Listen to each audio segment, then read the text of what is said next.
I'm just interested in conversation. I wanted Sure. to tell you in person. I know you wrote you the letter, but this was this was the same feeling reading this book as it was today to ride and listen to you. My husband was turning to me. There are things that you're hearing just in when you're in relationship with the land. There are things, and you're looking for the systems. There are things that are told to you that other people don't know, and it feels like home to listen to you talk. It feels like home to read your book, because Mm-hmm. I could hear the Mm-hmm. same bubblings up that I Right. hear when I'm out working the land. I know you're hearing it too, and it just felt so good. Because I know what I'm like. You know what you're saying is right, because you know where you're getting it, but um, But it's pretty radical in the culture. yeah, It's pretty radical in the culture. So yeah, it's good when you can find your tribe and it resonates. yeah. That's good stuff. How long did it? How long did this sit in your head? Because you knew why you were doing you knew what your mission was. You Yeah, knew why you were teaching the sustainable farming. yeah.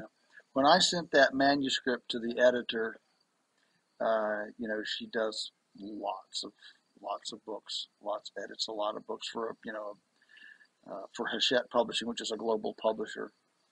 And she emailed me back and she said, "This book's been in you a long time." I said, "Yeah, it sure has." And there's almost no edits. I mean, it just went. Um, so I became aware of this uh, pretty early on, because we lived in this dichotomous world where our our faith world was with conservative Christian folks who made fun of environmentalists. All environmentalists are greeny, weeny, wacky, commie pinkos, and and in our farming world, our agriculture, all these friends were, I don't say Christian hating, but they certainly didn't embrace anything biblical for sure, and were were completely keyed into stewardship, taking care of the earth. Let's leave it better than we found it. But and the two worlds were just completely separate, and I just lived in that world, Being for pulled apart. years, yeah, years and years and years. And to my Christian friends, I was this, liberal environmentalist, commie pinko wacko. How can you embrace that? And to my environmental friends, how can you believe the Bible when it says to destroy everything? Yeah, so we lived in this tension. Um, our Christian friends didn't do compost pile; they sprayed their clover in their lawn, and had lawn care. So there was all this going on. So these ideas have been percolating for a long time, and I have a shelf full of of you know uh, stewardship books, earth care books written by theologians, and and there's nothing wrong with theologians, but it's not practical. You know, um, It's an ivory tower. yeah. Well, you sit in church and you say, "Should we take care of the earth?" Well, sure. Should we have polluted water? Well, no, we shouldn't have polluted water. You think we should build soil? Well, yeah, I think we should build soil. Um, but then as soon as you go practical, well, what does that look like? Does that look like does that look like we use styrofoam at a potluck, or at a potluck somebody brings Kentucky Fried Chicken, or does the youth group um, go bowling and stop at McDonald's? What does that look like? And I just felt like, and I'm a very practical person. I'm Yep. totally function. I'm not an artist. I don't play Pictionary. I'm not. I'm not an artist, but I'm practical. I'm functional. I don't have time to whatever fiddle around academic focus groups. And so I'm saying we can sit in an academic focus group and have the theological discussion all day. What does it look like? Hmm. What does it look like on the ground? What does it look like in my If you life? don't have a plan, it's not ever Yeah, going to get carried that's out. right. You're just going to talk about it. That's right. So I wanted to write this book because I wanted it to be a a wake up call to the faith community that it's not okay to just sit and say, let's take care of the earth. Um, Well, and there's we've got to decide viscerally what that looks like. there's so much of it that you sit in church and this isn't our final home. This isn't, and so It's we all get going to into burn. this, yeah, we get into this that it's throwaway mentality. And so nobody stops and thinks that God created this. This was a gift and it was given to us to care for. So that's not just, mowing the lawn. There's life, the narrow road. And I love that you talk about that. I talk about that a lot too. The narrow road's hard. It's Mm-hmm. hard work, but it it means you have relationship.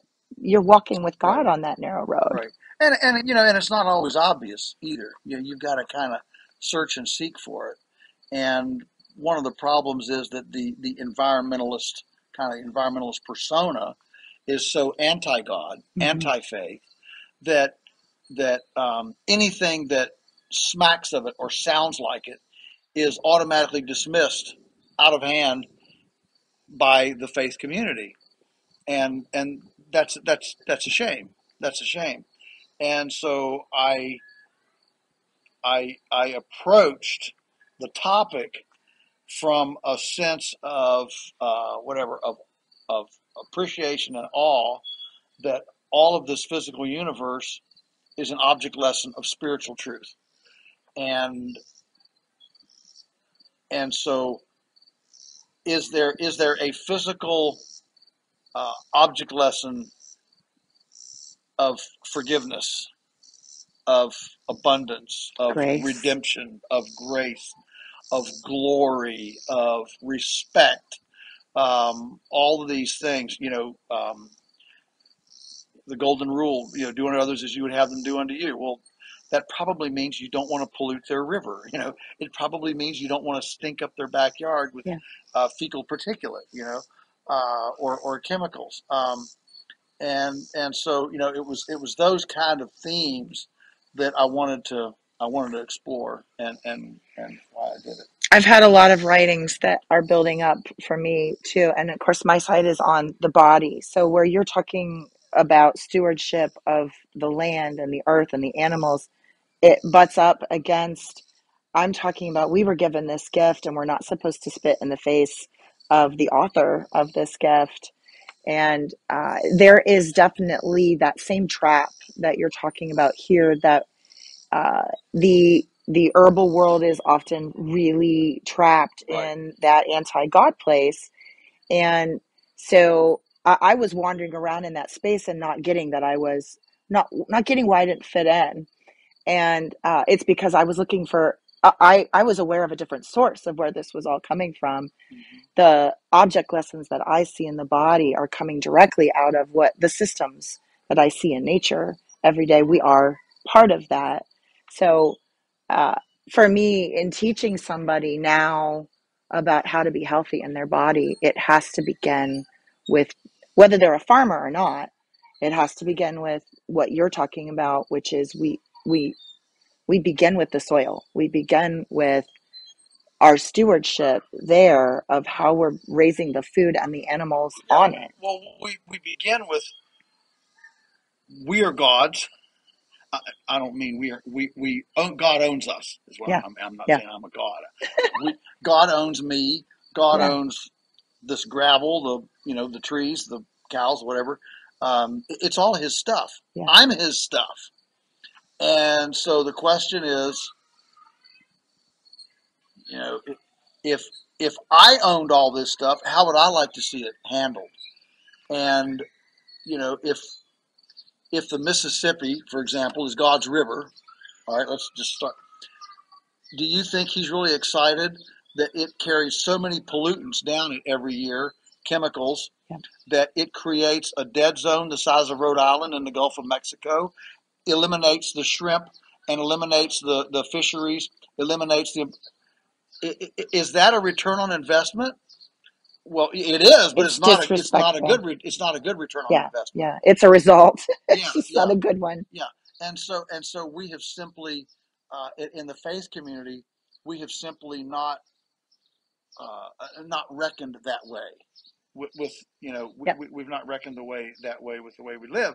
And so the result is, if I go into church and I say, maybe we shouldn't use styrofoam plates, why don't we could use paper, or how about we just go down to the Salvation Army and buy some mismatched plates that we wash, and there isn't any trash to take out at the end of the potluck. You get this, That's what, crazy. what, are you, some kind of tree hugger, blah, blah, blah. And we get that pushback. And so what we tend to do is just kind of lay low, and we don't want to Yeah. ruffle feathers and upset the apple cart, da da da. And so we just kind of sit there, and I have had, I don't know how many people come up to me that have read the book, and they say, I'm the only one in my church that thinks this way, but I don't know how to say it. And I just, and finally somebody put it into words what I believe but couldn't articulate, Hmm. couldn't say. Yeah. And another one of my favorite phrases is does God care? Does God care? I mean, uh, you know, whether you take a vaccine or an herb, does God care? Whether you eat Tyson chicken or GMO-free pasture chicken, does God care? Well, we know that He cares how many hairs we have on our head. Hmm. That's pretty small. I mean, it's a small thing. Now, some Yeah. of us, it's a small number, but okay. Um, we know He cares. He says He cares if a sparrow falls. Yeah. Well, a sparrow is what good is Lots a of those. sparrow? Yeah. Yeah, it's more a nuisance than anything. Yeah. But he knows and cares if it falls. And so the fact is that the obvious answer to does God care is yes, He does. And now I don't want everybody to get an ulcer worrying about this. You can We turn have this to into a start small. yeah. I don't want to turn this into a cult too. And I'm an 80-20. Okay, 80 right, 20 not right. It's okay to have your, Snickers birthday cake and ice cream with your niece. That's the 20%. And God's grace That's covers God's that. grace. Yeah. Exactly. And you're a great aunt or uncle, and you're hospitable, and it's a good family time, and you don't have to sit there and preach a sermon on, Yep. cake and sugar. Um, so there's wiggle room there. Um, but but in the major foundational decisions, yes, God does care about all these things, and so we'd better be asking and trying to figure out, well, what what is synchronized with His templates and what opposes His templates. What breaks When his creation? yeah, when 40 years ago, when all the cattle people, scientists in the world, got together and said, there's this new scientific way to feed cows. We're going to grind them up and we're going to feed dead cows to cows. You know, there's not a pattern in nature in which an herbivore eats carrion. It doesn't exist. Nope. And so at some point, does God care? Yes, He cares. Now, so we didn't buy into that, not because we hate science, not because we didn't want innovation, but because from what we saw in natural order, pattern and order, it violated order.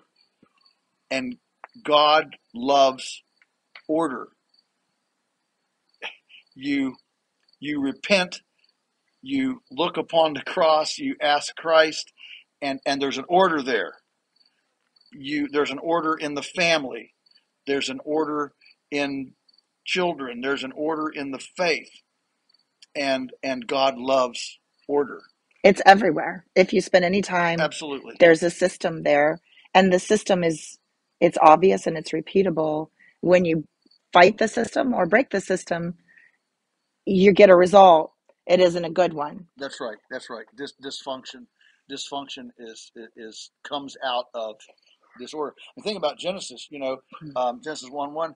Um, Basically, it was chaos, Yeah. and he brought order out of chaos. That was creation. He brought order out of chaos. What I've noticed though is that there are two kinds of people in our world right now. There are people who believe that everything arose out of chaos and continues to be chaos. And there are those of us who see an orderly system that is part of design. And I think in the faith community, a lot of us have been fooled into following along with the experts that at the root believe in chaos.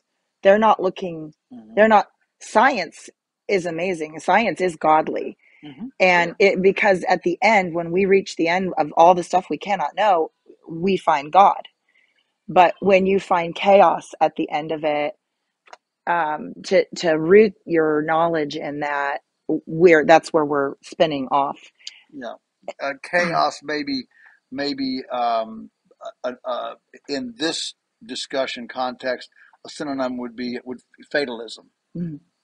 It's just things colliding. There's no real We don't know why that happened in yeah. your body. It just happened. Right. So Right. now we have to, and for me, when I'm talking about health, the first thing I want to know is, okay, how was that system working when it was designed? How do we need to get it back to factory Right. reset? Mm-hmm. What did you do to get it to where it is? Because there's a system. And I think what I see a lot in what you're talking about, and what your tours are about, it's putting that spirituality back in, connecting it to first look at how do we get it back to factory reset. Yeah. um, we're missing that. That's why we're sick. Yeah. And understanding there's a grand plan. There's a grand plan. Your microbiome was created with a grand plan, Yep. and that grand plan wasn't four four cans of Mountain Dew a day. Yep. That grand plan was probably not 70 vaccines for your infant before they're 4 Yep. years old. Yep. You can go down the list, all right, and so when you when so it to me, it's a very whatever comforting and even liberating thing to realize I didn't have to make the plan. Yeah. I've just got to find the plan and and then follow the plan. and model along with it, or Mm-hmm. innovate along with it. Yeah, yeah. Innovation isn't a bad thing No, when we absolutely, copy what we see absolutely. Mm-hmm. in the health field. And I would suspect too, what you see, how many people have come here and done a tour on, okay, I'm gonna have chicken tractors, and I'm going to follow all of these ideas. It's the same thing as the people that start down the path of, I'm going to diet, and I'm Mm-hmm. going to not eat this, and I'm going to eat that, and I'm going to be super healthy. And I think the same mistake gets made. I would say a lot of people must abandon these new ideas pretty quickly if they don't understand there is a root to Yeah. the chicken tractor. The chicken tractor isn't a thing that just arose. It's mimicking a design. And when you're trying to take care of your health, you have to have a why, or you're going to abandon it and you're going to run off into the weeds and you're going to go back You're going to to run the out of fake. steam. You're going to run out of steam. You'll go back to the Yeah, copy. yeah, yeah. That's exactly right. And here on the farm, we're constantly trying to seek, you know, um, what what allows us to accentuate, to tease out, to leverage the natural proclivities of that plan. Um, if you're if you're an extrovert, um, you can hone that into a public speaking gig. Okay, um, if you're an introvert, maybe you can hone that into a help. Be the best listener in the world. We need those too, right? And so if you've got you know, um, a swampy area, well, you don't plant certain things in the swampy area, and you appreciate the swampy area for what it is. Okay, if you've got a hilltop, well, you don't plant certain things on a hilltop that are dry prone because hilltop's going to be dry. You're setting yourself up for You're failure. setting yourself up for failure, and so you're trying to see what those proclivities are, and then don't fight against them, but leverage those proclivities into a place of abundance and production. So that's kind of the template that we're looking at as we try to make decisions on the farm. And providing people with a why so that they stay rooted Mm-hmm. in why they're changing, why we're going backwards, because we're going backwards with advanced knowledge. We're going Yeah. backwards, but also giving people the message. It's the same side for what I'm doing, giving people the message that they're not going to get to Joel Salatin's farm tomorrow. They're going to take baby steps, and every day it's going to be a little closer Mm-hmm. to the natural system.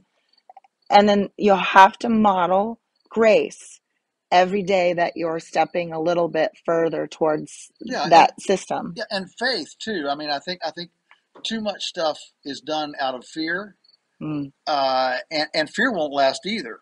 You know, if it, You get numb. yeah, yeah. If I'm going to embark on this diet or this treatment plan out of fear, it'll never hold or probably do as well as one that you embrace in faith. Yeah. That this one's going to be work. This is going to be an answer. It's going to be a narrow road and it's worth it because I Yeah. know my why. Mm-hmm. That's right. That's right. Yeah. Thank you. I have one other question, and that would be I ask people a lot what their breakaway moment is. I call them breakaway moments. And that is the moment I think the narrow road and the wide road have never been more present and and visible right now as in our culture. And if you choose the narrow road right now, it's hard. It's hard to be the freak at the party that brings their own food and doesn't eat up. I've been known to put a napkin over top of the styrofoam plate to put my food on top of it because Mm. I Oh, want to be you're one of social. them. Yes, I want to be You're one of social and I don't want to them. make anybody feel bad, but I also know what it does to my body. It's just like our daughter said. You know, she was about I don't know what 11, I guess, at the time, many years ago, and when we're going someplace, and she asked from the backseat of the car, "Do we have to be weird in everything? Isn't there Sorry. isn't there something Yeah. we cannot be weird in?" Yeah.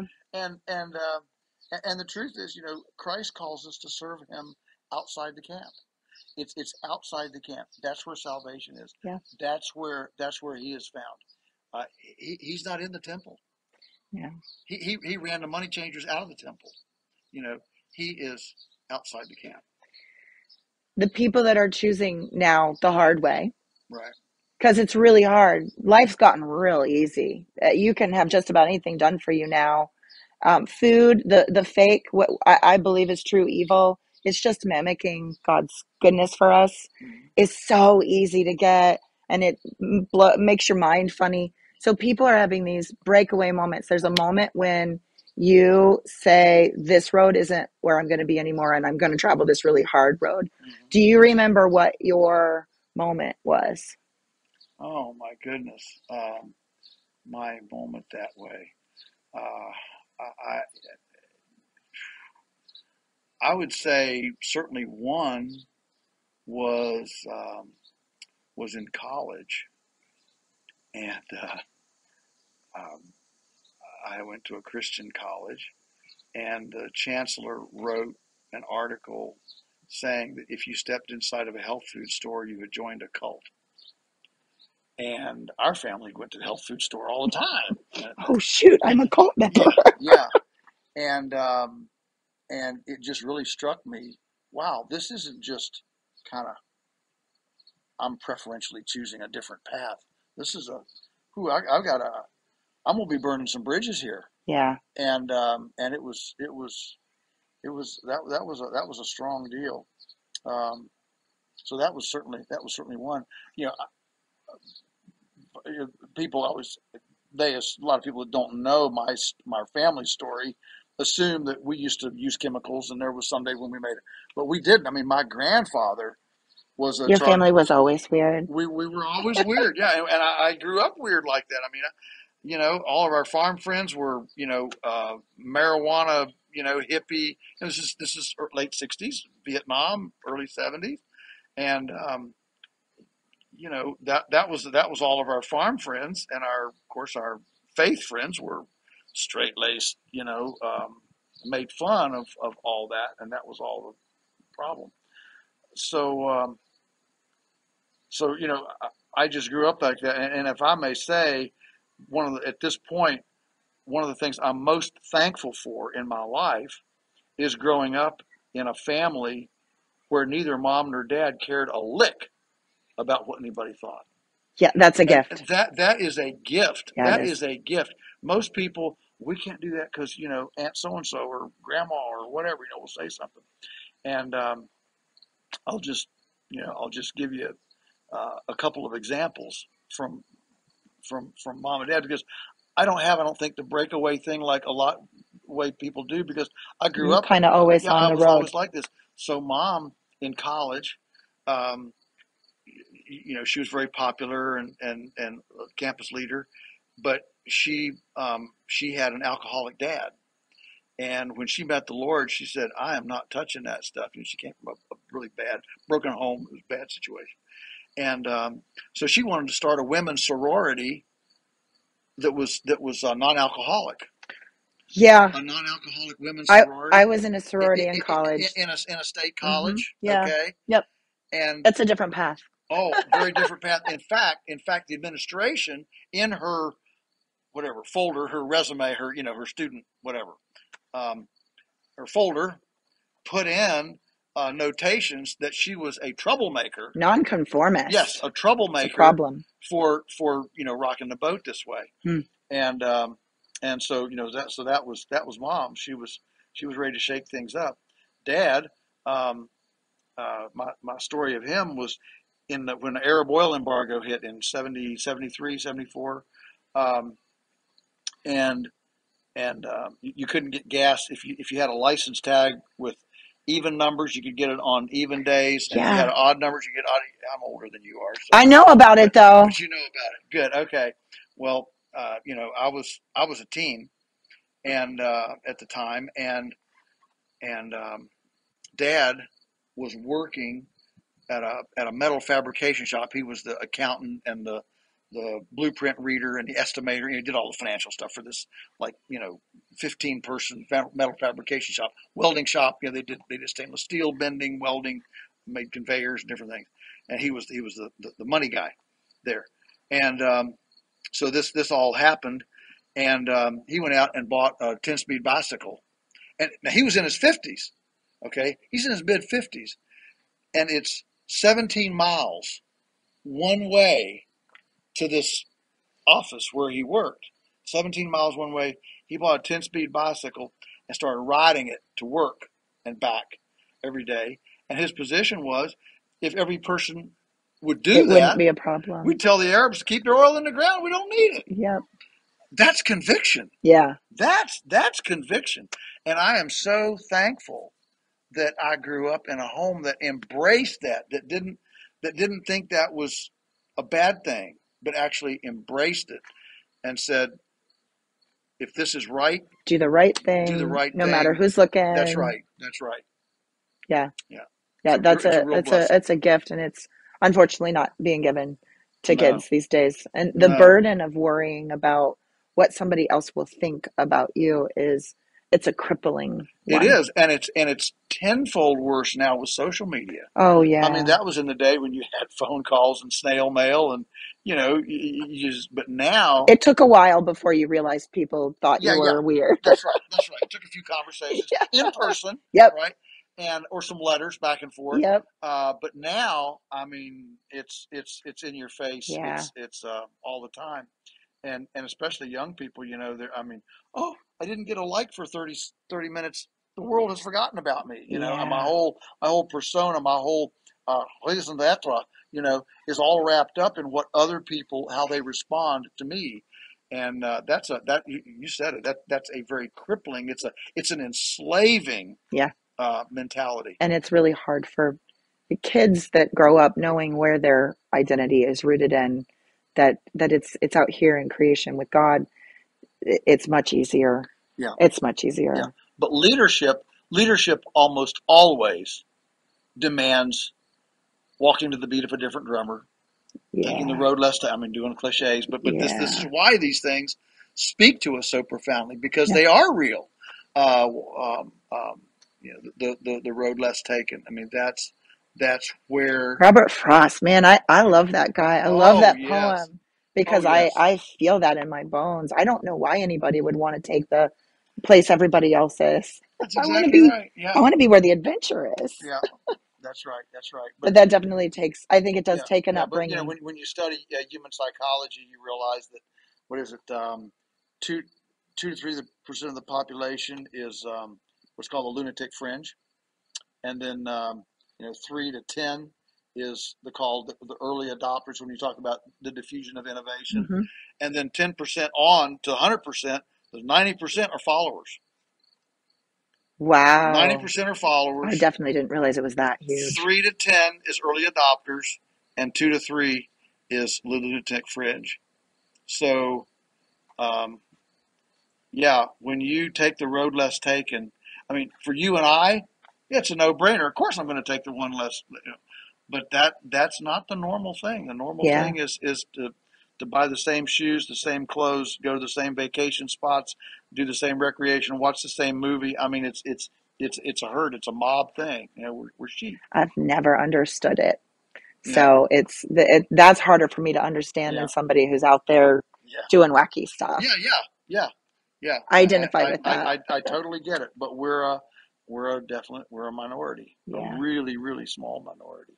Well, But that's thank where the God for us. yes, well that's where the good stuff is. Yeah. That's where the good stuff is. Yeah, I think it's we were talking we were staying with friends last night and talking about this, and just once you have that experience of being really raw and walking, I think about biblically the opportunity for some of the people in the New Testament, and he walked with God. Mm, I think when you are raw and you are in connection with God's creation, you have the opportunity to walk with God, and that experience, mm, you will not ever walk away from that. right. You will never, there's nothing Nothing is better than that. Nothing Yeah, is more tempting. that's right. And just to be infused every morning with the privilege of being able to walk out on the porch and know that I get to be God's hands and feet today here as a masseuse Yeah, on this ecological womb. yeah, What a privilege! What an honor! I don't want to squander it. I want to be faithful to it. I want to get that well done, thou good and faithful servant commendation as a steward. I want to be the one that says I brought you 10 talents when you gave me 5. hmm, And that should be an objective of every serious um, believer yeah. to desire that commendation. To make a lot of ripples in the pond while you're here. Yeah, Yeah, yeah. that's right. Well, thank you so much for your time. I really appreciate it. Thank you. I appreciate, we're going to talk a lot about this, The Marvelous Pigness of Pigs, and all your books, but this one has my heart, Hmm. getting down to the root of it, the root of why we would turn what where humanity's going right now. Why would we turn that around? Right. The only reason is this root. That's right. So thank you very much. Thank you. Thanks for Yeah, your time and issue. yeah.